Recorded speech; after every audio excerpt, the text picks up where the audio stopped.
Frankenstein, or the Modern Prometheus, by Mary Shelley, 1818 edition. Section 12 of Frankenstein, by Mary Shelley. Volume 1, Chapter 7. We passed a few sad hours until 11 o'clock, when the trial was to commence. My father and the rest of the family being obliged to attend as witnesses, I accompanied them to the court. During the whole of this wretched mockery of justice, I suffered living torture. It was to be decided whether the result of my curiosity and lawless devices would cause the death of two of my fellow beings, one a smiling babe, full of innocence and joy, the other far more dreadfully murdered, with every aggravation of infamy that could make the murder memorable in horror. Justine also was a girl of merit, and possessed qualities which promised to render her life happy. Now all was to be obliterated in an ignominious grave, and I the cause. 1,000 times rather would I have confessed myself guilty of the crime ascribed to Justine, but I was absent when it was committed, and such a declaration would have been considered as the ravings of a madman, and would not have exculpated her who suffered through me. The appearance of Justine was calm. She was dressed in mourning, and her countenance, always engaging, was rendered, by the solemnity of her feelings, exquisitely beautiful. Yet she appeared confident in innocence, and did not tremble, although gazed on and execrated by thousands, for all the kindness which her beauty might otherwise have excited was obliterated in the minds of the spectators by the imagination of the enormity she was supposed to have committed. She was tranquil, yet her tranquillity was evidently constrained, and, as her confusion had before been adduced as a proof of her guilt, she worked up her mind to an appearance of courage. When she entered the court, she threw her eyes round it, and quickly discovered where we were seated. A tear seemed to dim her eye when she saw us, but she quickly recovered herself, and a look of sorrowful affection seemed to attest her utter guiltlessness. The trial began, and after the advocate against her had stated the charge, several witnesses were called. Several strange facts combined against her, which might have staggered anyone who had not such proof of her innocence as I had. She had been out the whole of the night on which the murder had been committed, and towards morning had been perceived by a market woman not far from the spot where the body of the murdered child had been afterwards found.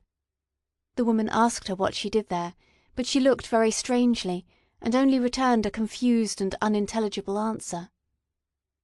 She returned to the house about 8 o'clock, and when one inquired where she had passed the night, she replied that she had been looking for the child, and demanded earnestly if anything had been heard concerning him. When shown the body, she fell into violent hysterics, and kept her bed for several days. The picture was then produced, which the servant had found in her pocket, and when Elizabeth, in a faltering voice, proved that it was the same which, an hour before the child had been missed, she had placed round his neck, a murmur of horror and indignation filled the court. Justine was called on for her defence. As the trial had proceeded, her countenance had altered. Surprise, horror, and misery were strongly expressed. Sometimes she struggled with her tears, but when she was desired to plead, she collected her powers, and spoke in an audible, although variable voice.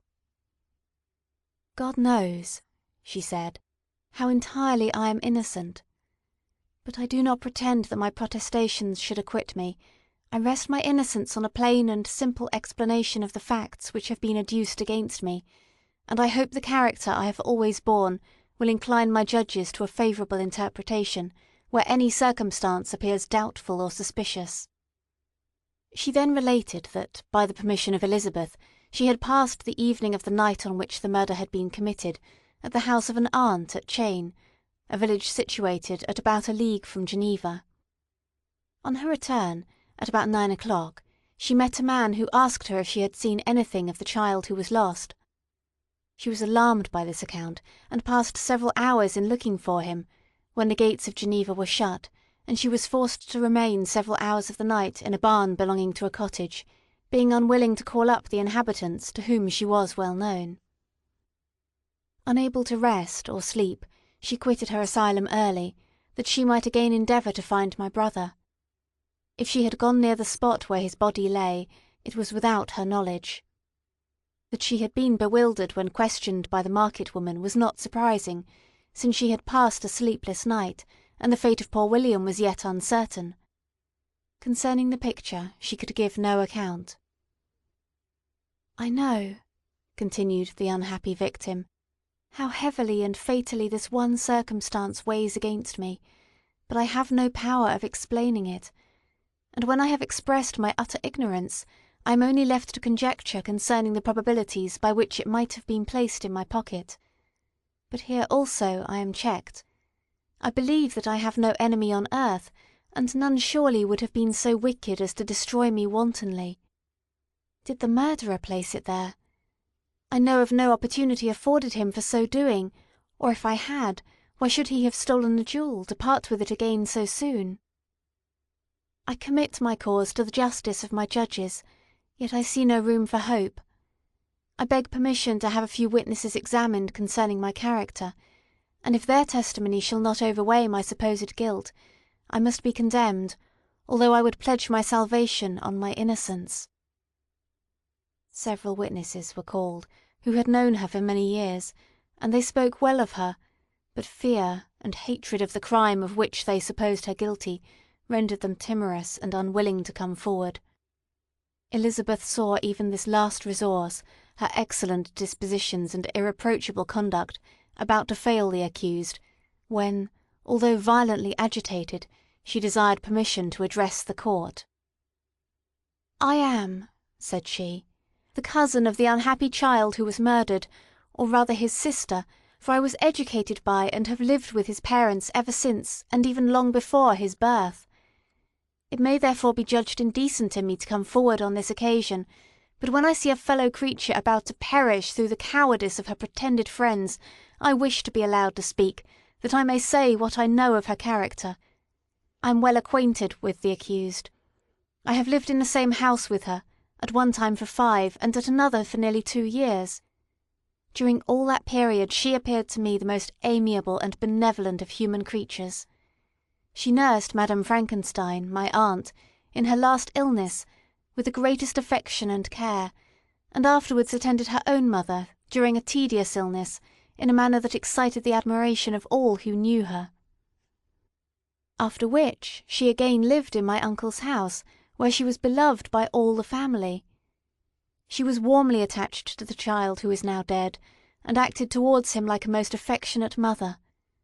For my own part, I do not hesitate to say that, notwithstanding all the evidence produced against her, I believe and rely on her perfect innocence. She had no temptation for such an action. As to the bauble on which the chief proof rests, if she had earnestly desired it, I should have willingly given it to her, so much do I esteem and value her." Excellent Elizabeth.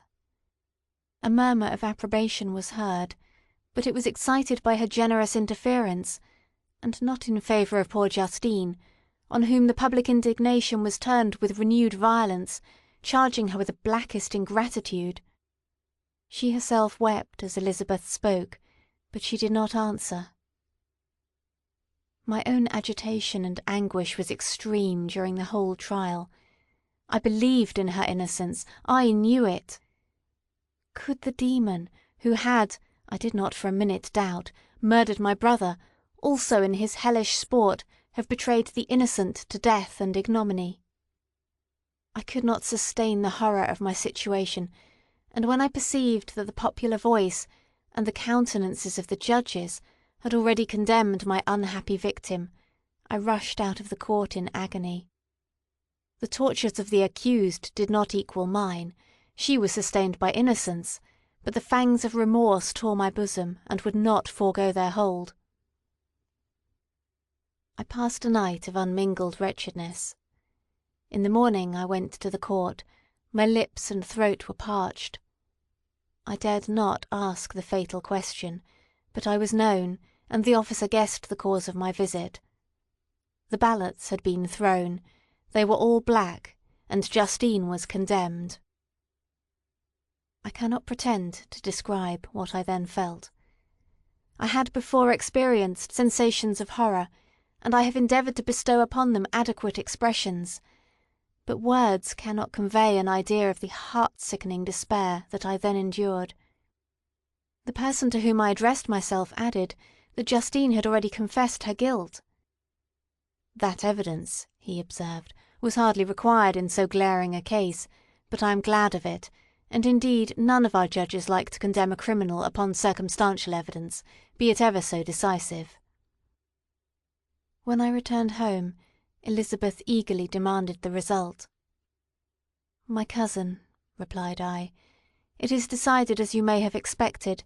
All judges had rather that 10 innocent should suffer, than that 1 guilty should escape. But she has confessed." This was a dire blow to poor Elizabeth, who had relied with firmness upon Justine's innocence. "Alas!" said she, "how shall I ever again believe in human benevolence?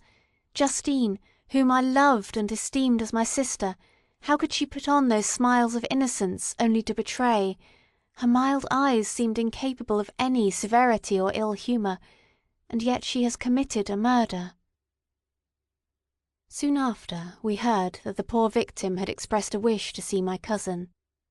My father wished her not to go, but said that he left it to her own judgment and feelings to decide. "Yes," said Elizabeth, "I will go, although she is guilty, and you, Victor, shall accompany me. I cannot go alone." The idea of this visit was torture to me, yet I could not refuse. We entered the gloomy prison chamber, and beheld Justine sitting on some straw at the further end. Her hands were manacled, and her head rested on her knees. She rose on seeing us enter, and when we were left alone with her, she threw herself at the feet of Elizabeth, weeping bitterly. My cousin wept also.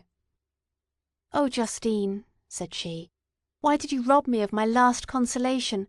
I relied on your innocence, and although I was then very wretched, I was not so miserable as I am now."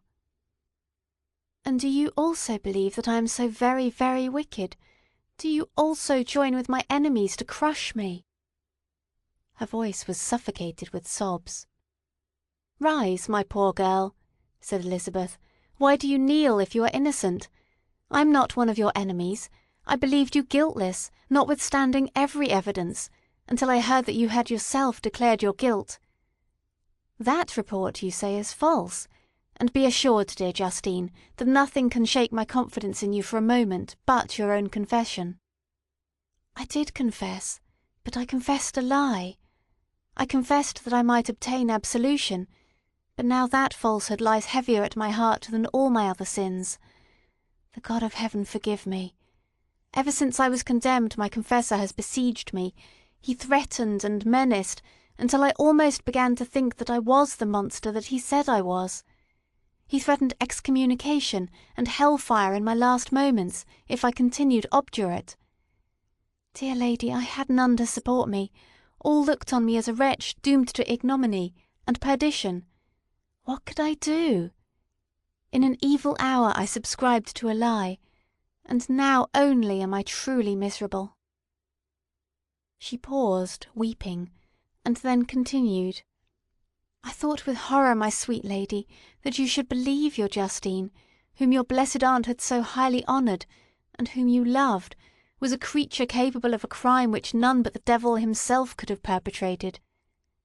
Dear William, dear blessed child, I soon shall see you again in heaven, where we shall all be happy, and that consoles me, going as I am to suffer ignominy and death. Oh, Justine, forgive me for having for one moment distrusted you. Why did you confess? But do not mourn, my dear girl. I will everywhere proclaim your innocence and force belief. Yet you must die.